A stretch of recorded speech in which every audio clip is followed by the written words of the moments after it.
Rodrigo, bom dia, tudo bem? Tudo na paz? Tudo bem? Tá bom? Estamos aqui para gravar nossa quarta aula, né, sobre os reis de Israel. E a nossa quarta aula nós vamos falar do rei Davi, né? Então nós vamos fazer aí um comentário sobre o rei Davi. Nós estávamos comentando aí antes, né, Rodrigo, como que a gente traz para a nossa vida diária, né?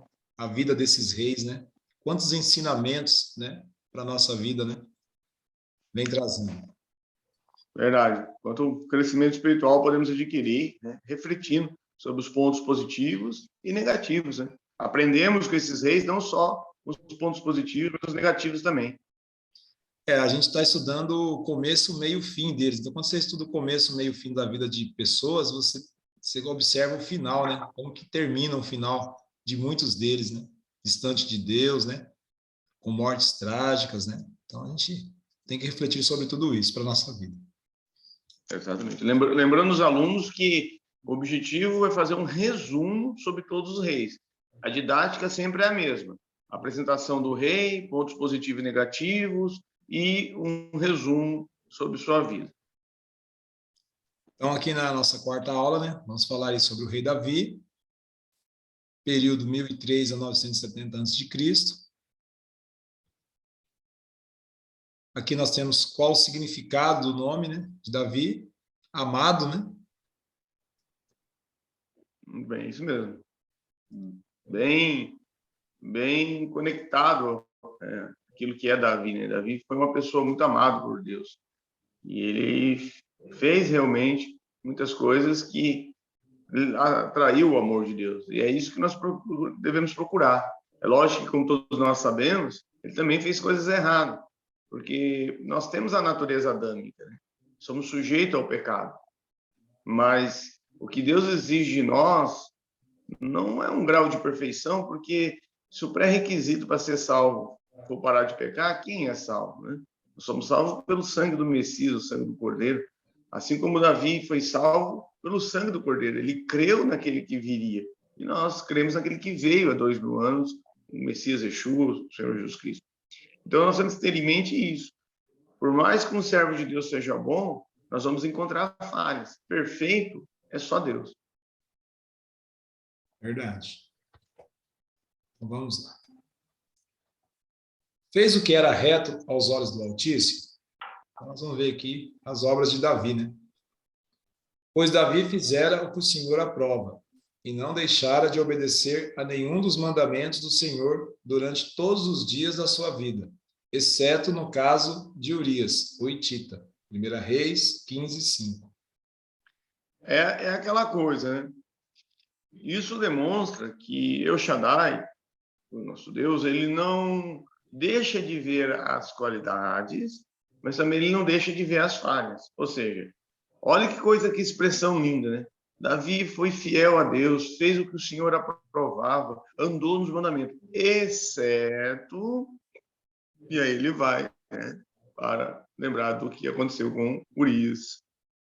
Então nós temos que ter em mente isso, que Deus ele é o justo, ele é o que criou todas as coisas, inclusive a própria justiça foi criada por ele.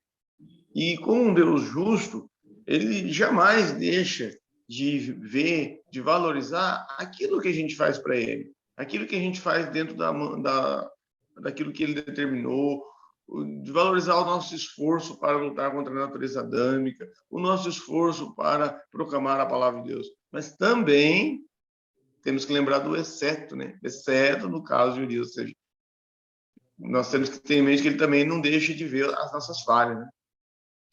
Não encobre nada, né? A Bíblia relata tudo, né? Os pontos positivos dele, né? Os pontos negativos. E é o que nós vamos falar agora, né? Quais os pontos positivos e negativos? Positivo, né? De Davi, o coração. Né? O coração era o ponto Isso é positivo. inquestionável, né? Coração, um rei segundo o coração de Deus, né? Mas agora seu reinado não permanecerá. O Senhor procurou um homem segundo o seu coração e o designou líder de seu povo, pois você não obedeceu ao mandamento do Senhor. 1 Samuel 13:14. Então veja o que Samuel falou para Saul, né? Quando Saul ainda estava vivo. Deus achou um homem, né?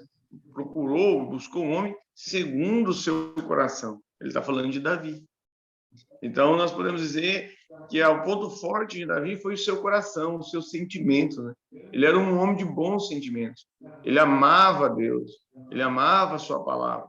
E como todo ser humano que contém a natureza adâmica, era um pecador. Mas quando ele pecou, ele se arrependeu, ele pediu perdão, ele se humilhou, ele não teve remorso do seu pecado, ele teve arrependimento. Há uma diferença muito grande entre remorso e arrependimento. Por exemplo, Judas e Pedro. Judas de Iscariotes, né? De Iscariote, Judas de Iscariote, da cidade de Iscariote, como Liso, Tebita, de Tebitra, ou Maria de Magdala, Maria Madalena, não é Maria Madalena, é Maria de Madalena, ou Magdala, na verdade, ali é Maria Miriam de Magdala, mas enfim. Nós temos que ter em mente justamente isso, que o Senhor olha para o nosso coração, mas ele reconhece que nós temos a natureza adâmica sujeita a falhas e que nós precisamos lutar contra essa natureza, e o que o Senhor quer ver em nós é essa luta constante contra a natureza. Mas aonde está o seu coração, aí está seu tesouro, né? Davi amava ardentemente. Nós vimos que ele teve arrependimento do seu pecado. Agora você pega Judas. Judas teve remorso. E como ele teve remorso, ele se afastou ainda mais de Deus e foi se enforcar, foi se matar. Agora, já Pedro não. Pedro teve arrependimento. Ele voltou para Deus. O remorso, ele faz você se afastar de Deus, mas o arrependimento te leva para perto de Deus. Quando uma pessoa tem remorso só dos seus pecados, ele continua vivendo naquilo. E ele continua se afastando de Deus, como Judas. Mas quando ele tem arrependimento, ele faz como Pedro. Ele volta. Então, como que a gente sabe que Davi não teve remorso, ele teve arrependimento? Porque apesar de ele ter falhado em relação ao caso de Urias, ele se voltou para Deus, ele se humilhou, ele pediu perdão diante do profeta Natan, ele aceitou a disciplina divina quando Natan diz: a espada não sairá de sua casa. Ele reconheceu que ele merecia aquilo. Lamentavelmente, tem muita gente que não, né? Que ele falha diante de Deus, e quando a disciplina divina vem, ele fica irado contra Deus, né? Aí se volta contra o Senhor, como se a culpa fosse do Senhor. Eu vejo muito isso. Pessoas que tomam um monte de decisão sem consultar Deus, aí a decisão, as coisas dão errado, ele vai lá e se revolta contra Deus. Vai entender. E a gente observa aqui também, Rodrigo, que a queda de Saul não foi por um adversário, né? Um conflito, né? A queda dele foi pela desobediência, né? Então, acho que hoje nós temos um grande inimigo nosso, que é a desobediência, que nós praticamos, né? Às vezes, né? Exatamente. Muitas pessoas praticam, né? Então, é o que Deus falou, né? Ó, você não obedeceu o mandamento do Senhor, então o seu reinado não permanecerá. Então, ele caiu pela desobediência. Exatamente. Negativo. É o que nós estávamos comentando, né? Urias ou Hitita. Não tem nem o que questionar, né? A imagem já relata, né? A cobiça dos olhos, né? Que é o que vai falar em 1 João 2,15, 16, né? Soberba, né? Cobiça.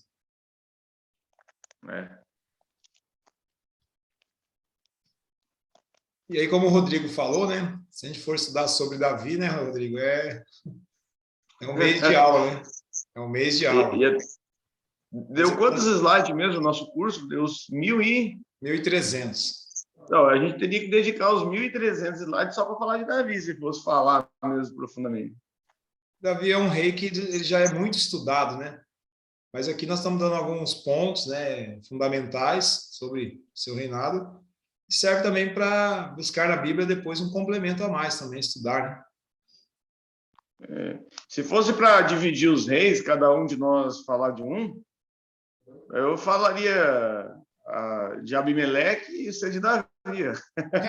E daí o assunto é pouquinho. Olha, Eu vou fazer um estudo detalhado da vida de Abimeleque e você faz um estudo detalhado da vida de Davi. Quanto que vai dar de slide para um ou outro? Muita diferença, né? Então, aqui o resumo que nós fizemos, né? Samuel, então, apanhou o chifre cheio de óleo e ungiu, na presença de seus irmãos. E a partir daquele dia, o Espírito do Senhor apoderou-se de Davi. 1 Samuel 16, 13. Nós temos que ter em mente que Davi foi o único rei ungido 3 vezes. E quando Deus faz algo diferente, nós temos que nos perguntar por que ele fez aquilo. Não é simplesmente olhar para isso e dizer, tá, Davi foi ungido 3 vezes. Por quê? Deus não faz nada por um acaso. Tudo que está registrado na Bíblia tem um sentido espiritual profundo e eterno. Então vamos lá. Davi é o único ungido 3 vezes. Primeiro, ele é ungido rei entre os seus irmãos.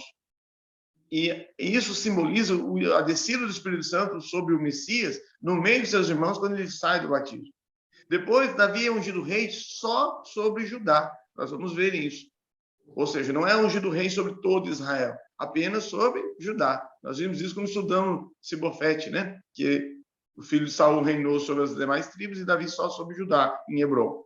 E isso simboliza o Espírito Santo descendo exclusivamente sobre a igreja, aqueles que creram a festa de Pentecostes, a quarta festa judaica, né? Páscoa com asa, primícia, Pentecostes, trombeta, por tabernáculo. A quarta festa, 50 dias, Shavuot, depois da Pessacha, da Páscoa. E isso representa, né, a segunda unção de Davi, exclusivamente rei só sobre Judá, simboliza a descida do Espírito Santo exclusivamente sobre os salmos, a igreja, né, o Sucote, a noiva do Messias. E depois, por terceira e última vez, Davi é ungido rei sobre todo Israel. E isso simboliza quando o Senhor Jesus, o Messias Yeshua, voltar, estabelecer o seu reino, e aí o Espírito Santo será derramado sobre toda a carne. Então, as 3 unções de Davi representam as 3 descidas do Espírito Santo. Davi ungido rei entre seus irmãos, simbolizando o Espírito Santo vindo sobre o Messias, em forma de pombo ali, após o batismo. Davi ungido exclusivamente rei só sobre Judá, mostrando o Espírito Santo em Pentecostes sendo exclusivamente sobre a igreja. Depois, Davi, pela terceira e última vez, sendo ungido rei sobre todo Israel, simbolizando a descida do Espírito Santo sobre toda a carne, cumprindo Isaías 11, como diz que o Senhor derramará o seu Espírito sobre toda a carne após a volta dele, porque após a volta dele, ele estabelecerá o julgamento das nações, ele colocará os bodes à esquerda e suas ovelhas à direita. Então ele vai se livrar de todos os bodes e aí ele pode derramar o Espírito sobre toda a carne, porque só vai entrar para o reino salvo. Né? É por isso que ele divide, né, as ovelhas à direita e os bodes à esquerda. Por isso não podemos ser da esquerda. Mantenha-se à direita.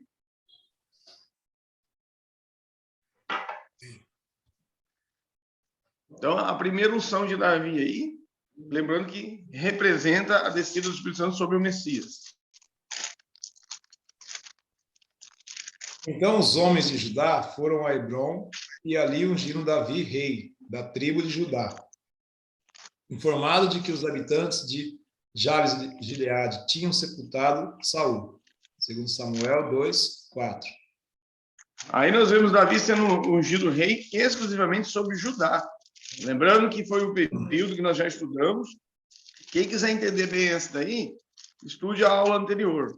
Uma coisa que eu gostaria de falar aqui é, por favor, o aluno que está fazendo o curso, não começa aí de Davi, não começa a ler em Saul, vai lá no primeiro rei e vem em sequência. Pega Abimeleque, Saul, Sibofete, Davi, vai em sequência. É claro que isso é uma ferramenta que nós estamos criando, por quê?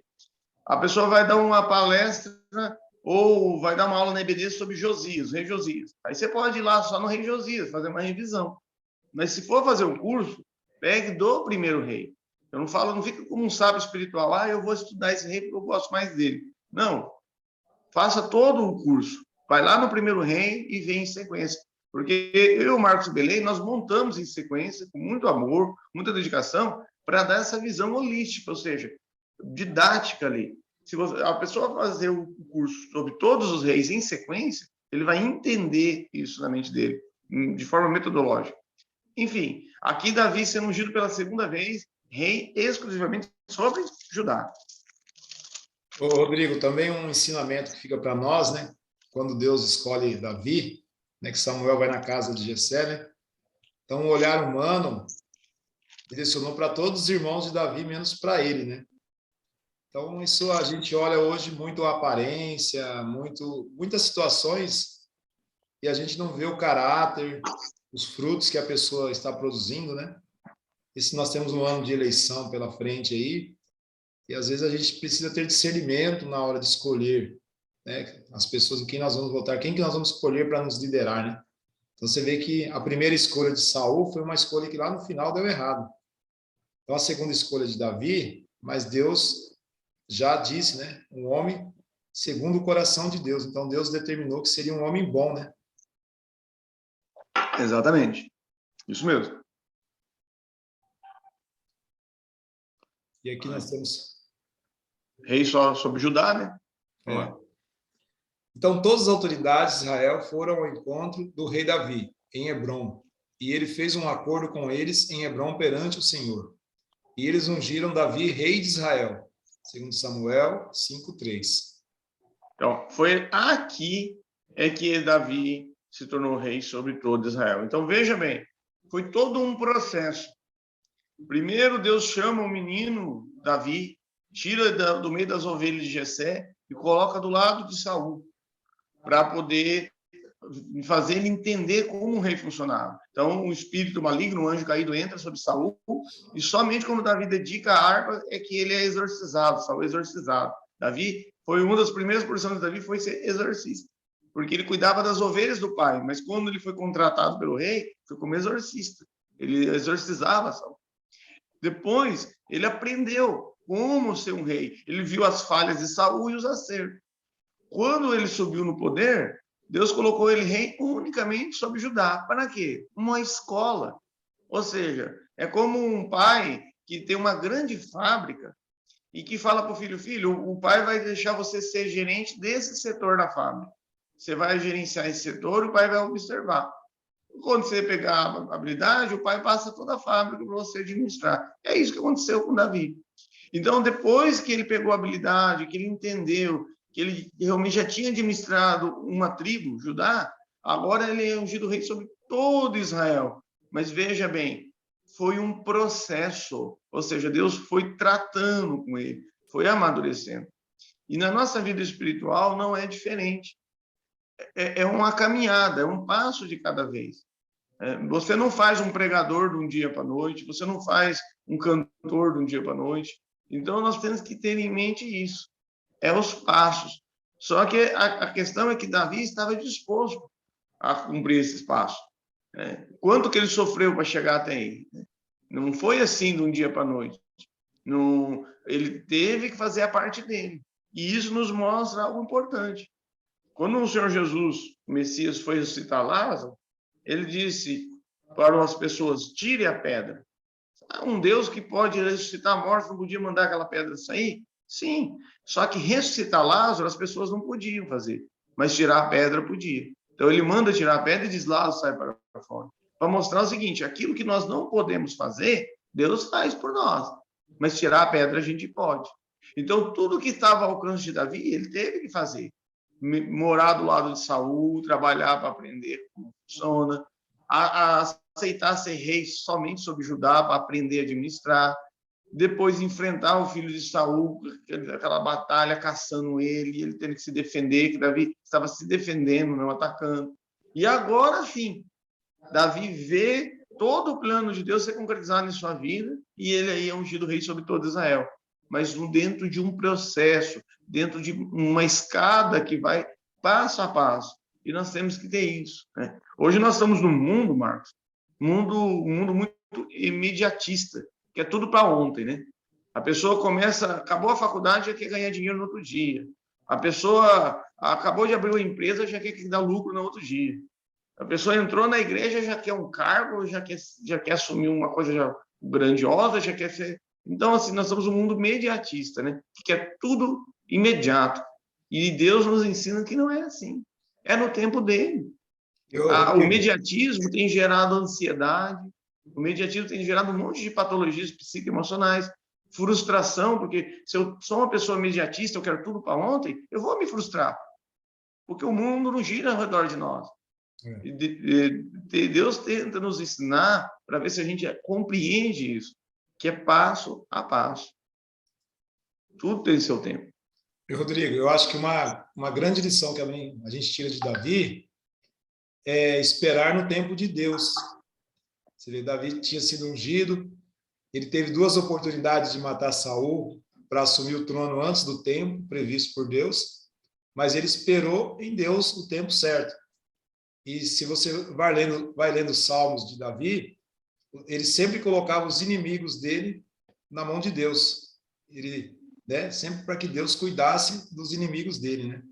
Então ele sempre confiava em Deus e esperava em Deus, né? Então, hoje as pessoas não querem esperar em Deus, né? Não quer dar um tempo para as coisas acontecerem naturalmente. É o que você falou, é tudo para hoje, né? Tem que acontecer agora. Então, as pessoas ficam antecipando coisas por conta própria. E aí, quando entra no erro, aí elas ficam perdidas. Mas por quê? Não esperou, talvez, no tempo de Deus para decidir as coisas, né? Então, Davi dá um grande exemplo, né? Ele esperou o momento dele. Ele poderia ter agido antes, mas ele esperou o momento certo. Deus agiu contra Saul, não foi Davi. Né? Exatamente. Amém? Fechamos aqui, né? O rei Davi é um rei muito estudado, né? Então, é o homem segundo o coração de Deus. Então, é o rei mais falado na Bíblia até hoje, né? Tem esse Exatamente. legado. O legado de Davi fica até hoje para nós, né? Quantos ensinamentos a gente pode ter de Davi, né? Quantos ensinamentos a vida dele traz para nós. Amém? Então, tem mais 3 slidezinhos dele ainda. Ah, é, tem aqui. Acaba quando está escrito fim. Não, eu achei que estava ali no... Aí temos aqui, né? 1 Samuel 16:13. Assim que Jesus foi batizado, saiu da água. Naquele momento, os céus se abriram. E ele viu o Espírito de Deus descendo como pomba e pousando sobre ele. Mateus 13:16. 2 Samuel 2:4. Todos ficaram cheios do Espírito Santo e começaram a falar em outras línguas, conforme o Espírito os capacitava. Atos 2:4.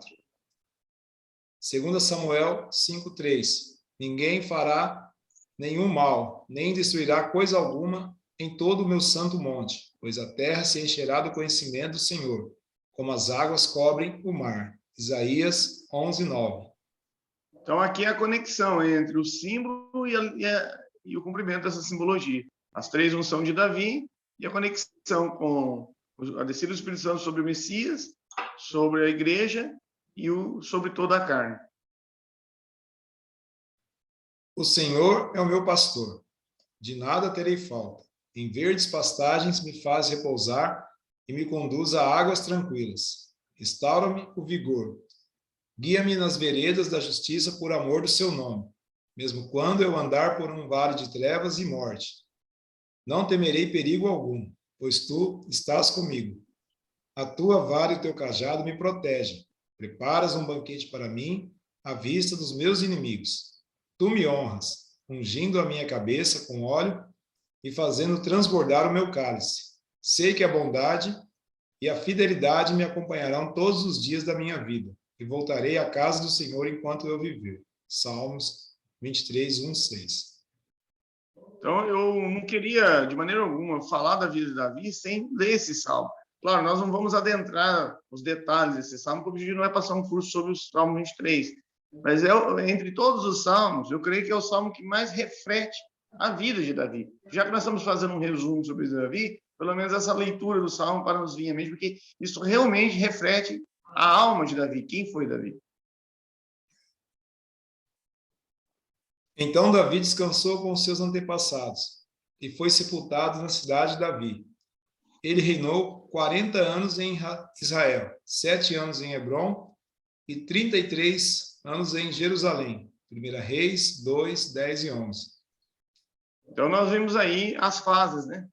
Ele reina no Hebrom, sobre Judá, administra Jerusalém, depois nós temos aí os anos de reinado dele sobre Israel, e nós vimos aí como nos passos de Deus, nos passos de Adonai, ele foi seguindo e o Senhor foi abençoando o reinado dele. Claro, como nós sabemos, houve momentos de falha, houve disciplinas, como existe em nossa vida. Não é diferente em nossa vida. temos momentos de vitórias espirituais, onde Deus está ali nos abençoando, e existem momentos de provação, e existe momento também de disciplinas divinas, que é diferente. Provação divina não é a mesma coisa que disciplina divina. Quando nós somos muito fiéis, Deus permite que provações venham sobre nós. Mas quando nós somos falhos, Deus manda disciplina. Muitas pessoas passam por dificuldades não por provação, por disciplina divina. É que gostam de chamar de provação. Né? Você pode ver que quando uma pessoa vai dar um testemunho, ela nunca fala na frente, olha, eu estou passando por uma disciplina divina porque eu pequei demais. Sempre provação.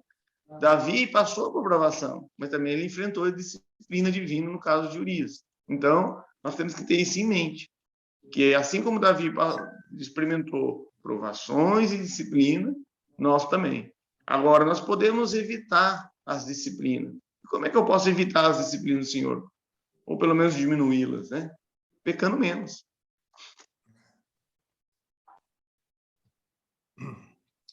E aí, né, nós temos aí o resumo do reinado do rei Davi, né? Então, fechamos aí mais uma aula. Fechou. Esse estudo aí sobre Davi, né? Vocês podem complementar em leitura bíblica, né? Um rei muito falado, né? Como a gente disse. E que Deus abençoe cada um. Amém? Rodrigo? Shalom. Valeu.